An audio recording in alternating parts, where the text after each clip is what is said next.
Since Explorer 1, the first U.S. satellite, the Jet Propulsion Lab has been a pioneer in America's space age. Its robotic spacecraft and rovers have explored the solar system from Mercury to Neptune and looked out into the universe beyond anything seen before. The beginnings of JPL can be found right on its doorstep, just north of the Pasadena Rose Bowl, in this dry riverbed called the Arroyo Seco. Turn back time 70 years to Halloween 1936. That's when a group from Caltech and their friends came out here to test an idea, a tiny rocket motor that would eventually evolve into the tools of spaceflight. They were an odd mix. Caltech student Frank Molina, who later became the first director of JPL, was interested in aerodynamics. Jack Parsons was a chemist. His buddy Ed Foreman was a talented machinist.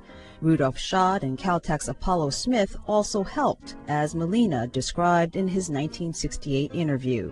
The first test was made on the 31st of October 1936.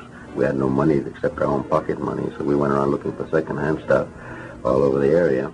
The group had the backing of famed Professor Theodore von Karman of Caltech's Guggenheim Aeronautical Laboratory, but most everyone else scoffed at Rocketeers. People associated rockets in these days with what we would consider bad science fiction films now. They tried 3 times to fire the thing, and the fuse they were using, it's a split powder fuse, just kept blowing out, so nothing happened.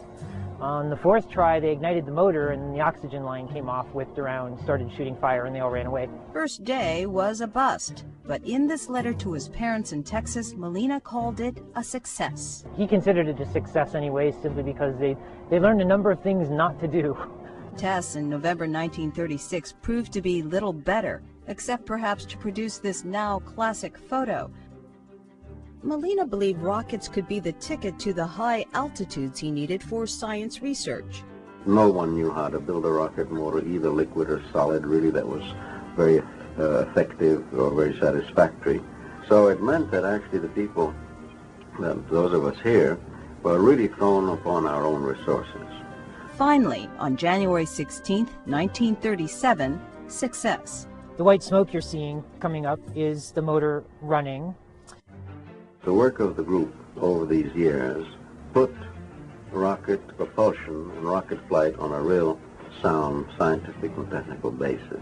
From those early days in the Arroyo, to military work, to space exploration.